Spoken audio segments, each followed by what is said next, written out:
Over the next few minutes, I'm going to talk about indie small press companies closing down and how they do it, how to do it, how not to do it, about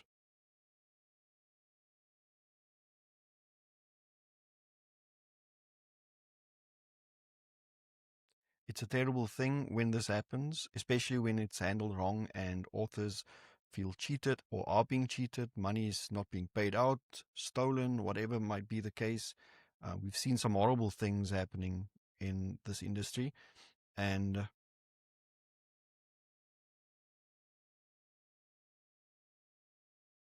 from a small press publisher, it's always difficult for me to see these things happen when it could have been prevented or handled much better, or it just puts small press publishing into a bad light, in a bad light. So again, this is just a bit of what happens from my point of view and how easily it can actually happen.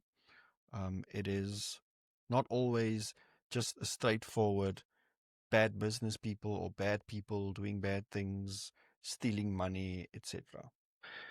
I'm just going to share with you a bit of information about how these things come about and why I think they tend to go so badly. Now, I'm a publisher. I have been since 2012. I've been in this industry since 2008, and I've seen a lot. I've also studied every publisher that closed its doors. I've even helped a few stay afloat. I've helped Crystal Publishing out of my own company, out of a few holes it's myself, because these things happen. So let's dive into this. And if you have any questions, definitely put it in the comments. I'd love to hear from you. I'd love to help where I can. If you need any advice from like a contract that you have, that there are issues, more than happy to help. Most small press publishers are run by passionate, good people who love reading, who love working with authors, but they are not business people. They have no experience running a business. They just thought, this is something I would love to do, and they did it, or they launched their company. But even good people under financial stress can do bad things. We've seen this happen. Most people tend to basically take care of themselves and their family when there's a lot of stress on them, no matter the consequences. So as an author, if you submit to a publisher, I definitely recommend studying them a bit, see how long they've been there, what books they've done, have some of the authors come back to them for more books. Most likely, if a publisher has been around for 5 years or more, they've already gone through some challenges and come out the other side, which means they have some business experience. They know what to do when trouble comes, and trouble does come. Markets fluctuate, technology changes, the way people read changes. Nothing lasts forever, but it is our job as a business person to make sure that there's longevity in our businesses and in our books and our author careers. As an author, it's up to you to decide. I'd say perhaps leave your best work for the bigger publishers. If it weren't for some authors taking a risk on Crystal Publishing back in the early days, we wouldn't be here today. So there are maybe some of your books that you are willing to, let's test out this publisher. Let's create a long-term relationship that we can walk together and see where it leads us. A lot of authors that started with us are still with us, and we've walked a wonderful road together. And I'm so glad they decided to put their trust in me. And that also made me work extra hard because I wanted to show them that that trust it was earned and it's appreciated. For a while, though, our early success actually counted against us. So we had a few very successful anthologies early on where the pay rate was still token payments, $30, $50, or 5 cents a word. And then immediately, based on that success or even perceived success, I mean, it's my job as the owner of the company to create a brand of success and put all the attention on our books and make people aware of how great these authors are, how great these books are, where they might actually not be making that much money. I'm not going to beg people, buy this book, it's doing really bad, please help the book or the author, whatever. So a lot of authors perceived these books as very successful. Some of them were. And that then the immediate next year, where people were paid 5 cents a word, the following year they were expecting 8 or 10 cents a word. That is basically 100% jump in pay, which some publishers will take the risk. I took a few big risks on anthologies and we lost hard on a lot of them. Thankfully, back then I wasn't a full-time publisher yet, so I still had my day job help with that. But I learned the lessons that needed to be learned. Sometimes you just have to say no to an author who wants too much money. One author does not make an anthology. Never has. You think it does. Just having someone's name there, most likely their biggest fan base are just after their novels. Awards don't sell books. It's always a combination of everything. All the authors, all the great stories, the editing, the proofreading, the cover, the marketing, the word of mouth, all of that together sells books. So again, don't put all your eggs in one basket as a publisher and expect that one author is maybe worth the risk, or paying everyone 12 cents a word is going to make them promote the book harder. It's not. So be very careful, especially the first 5 years. Don't take big risks. An expensive anthology is the fastest way to sink a small press. Authors, what's the use of being paid 12 cents a word if the publisher's just going to go bankrupt? You're going to have to put on your bio or your query letters to other publishers that, yes, I had a story published in that book from a now defunct publisher. It's better to get paid and have longevity. If you were paid 8 cents a word last year, realistically, maybe ask for 10 cents. And if the publisher says no, they can't afford it, I've actually seen authors then complain that this publisher doesn't want to pay authors. This publisher doesn't know the value of a good story. That is not the case at all. We are supposed to keep our businesses afloat. Still being around in a few years is much more important than one author feeling appreciated. So as a small press keeps building, eventually it becomes too much work for one person. Now, for the small press publishers out there, this does not mean you need to get a partner. The best small press publishers, the safest ones, are the ones with one person in charge, and then hiring a few people, getting a few more people who work on a per project basis, like your artists, editors, proofreaders. I'd recommend one editor-in-chief, and everyone else just works as freelancers. Now, being a publisher is actually very expensive. It's not just, there's the book, our profit margin is 40, 50%, whatever, and all that money is ours. Not at all. Firstly, you need to, as the money comes in, you already need to, a year ahead of time, get books edited, proofread, cover design. There's a lot of expenses that go into that, and you have to pay it well in advance. So, for instance, I've got 5 books this month that needs to be edited. In about a month, I know all those editors are going to come back to me and say, I'm done, where's my money? And that is a big expense. We've also got monthly expenses as a publisher. We've got Podbean, Buffer. Yes, we pay for Twitter as well. Continuous ads like Facebook ads to promote not just upcoming or new books, but our newsletter, our YouTube channel, our Patreon, BookFunnel, Riverside FM for video editing, Canva, CapCut Pro, StreamYard, just a lot of apps. It used to be that you bought a program and you had it.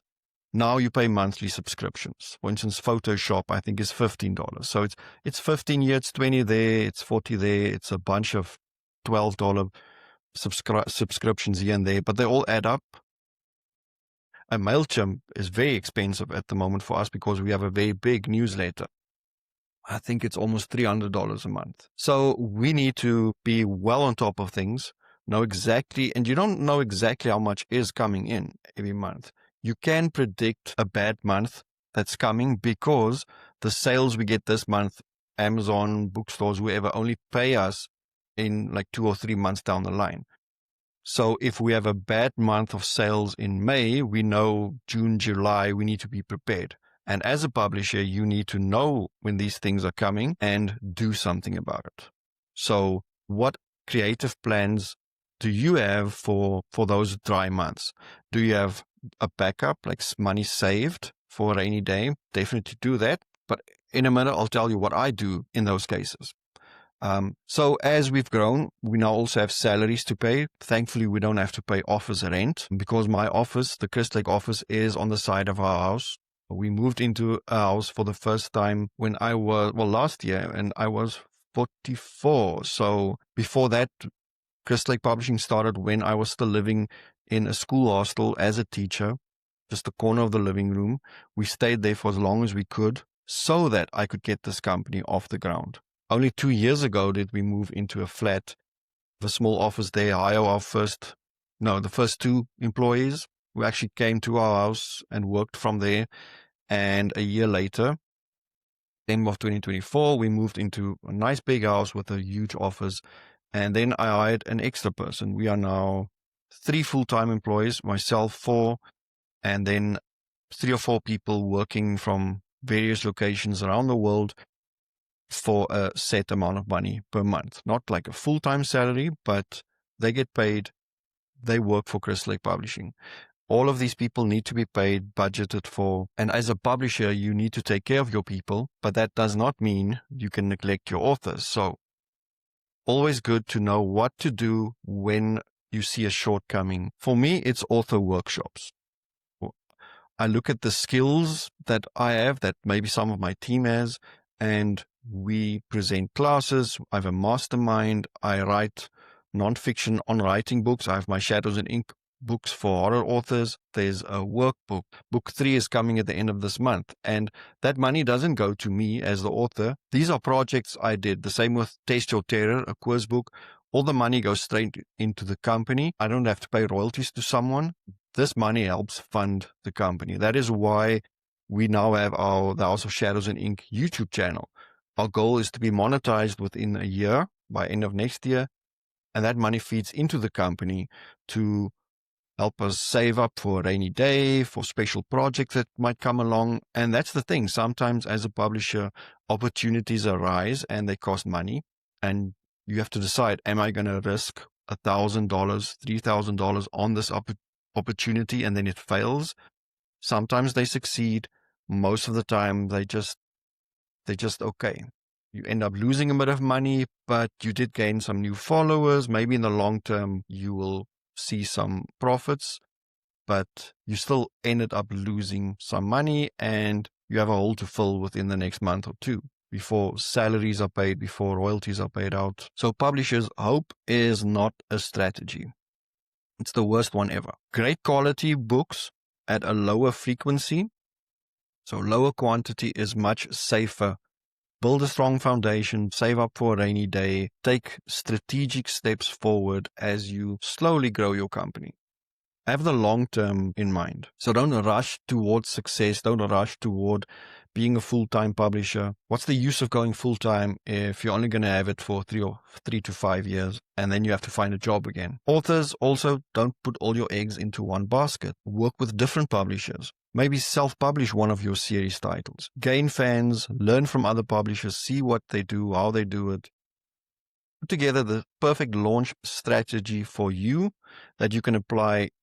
Doesn't matter who's publishing you. So I'm definitely not taking sides in any of this, but if your publisher is in trouble and you realize they are behind on paying their royalties, don't immediately go online. Don't immediately start attacking. People tend to freeze up and become aggressive back when people attack them, and it brings out the worst in us. And for the publisher, that's going to kill them because they're going to showcase their worst to you.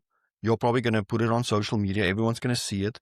They're going to start ranting as well online or in the comments because this is their worst foot that they're putting forward. So publishers, you need to be professional, so don't do that. But what I would rather suggest as an author is don't let them get away with it. Contact them, tell them this is what's happening, it's not right. You're going to need to do something about it. Give them a time frame, like a month or 2 or 3, where these issues need to be solved, or you are going to ask for the rights back to your book, or go public at that time. Ask them what their plan is to fix this, and then keep an eye on them. Check if they're implementing it.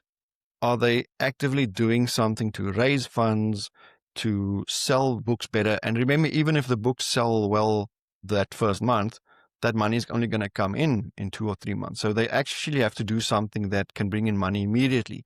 Sales through the website, crowdfunding campaign, Patreon, a workshop where the money is paid directly into PayPal or Stripe, where they can access the funds before the end of the coming month, most likely. Well, hopefully. So as an author, be strategic, Also be professional. It'll get you very far in this industry, in life in general. And if you're the publisher, keep calm, be professional.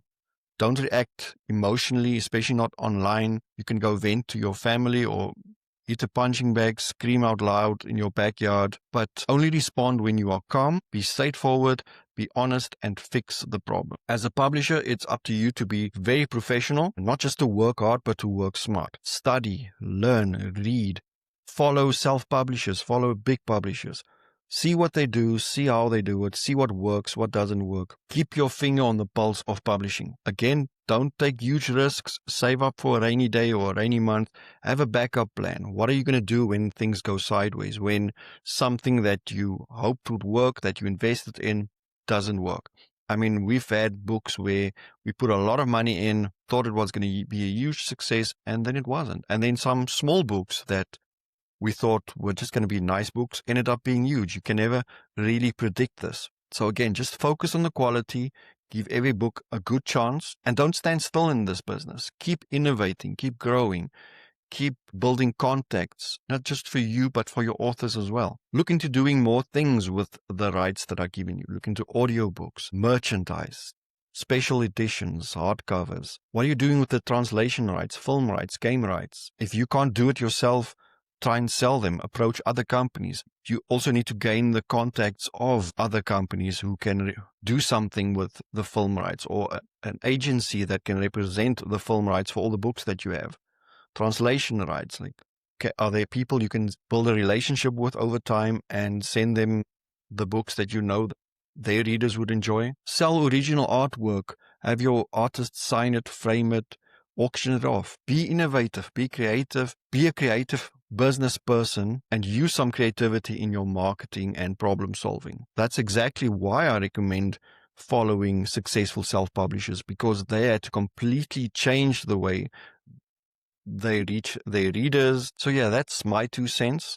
Hopefully Crystal Lake Publishing will never be in that boat, but you never know. Like I said, most of these people who run these businesses are good people, but businesses go under. It's up to everyone involved to make it as easy as possible on everyone involved. Making sure everyone gets paid up to date, the transition to whatever they're going to do with their books goes smoothly, keep everything as private as possible.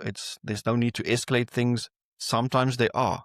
Again, don't let people walk over you. Don't let them steal your money. What's fair is fair, and what's in a contract needs to be honored. So yes, check out the description for links to my books, my mastermind group. Book 3 in my Shadows and Ink series is coming out at the end of the month. It's on Kindle pre-order now. It's about the psychology of horror fiction. Learn what scares people and how to use that against them in a good way. There's also a link to my upcoming workshop in November. It's called The Creative Reset. We are looking at how to end 2025 on the best foot possible, so that you can have an amazing 2026. I'm already inviting a few guest speakers. Nick Roberts is already on board. So sign up, and then of course like, subscribe, and just keep creating.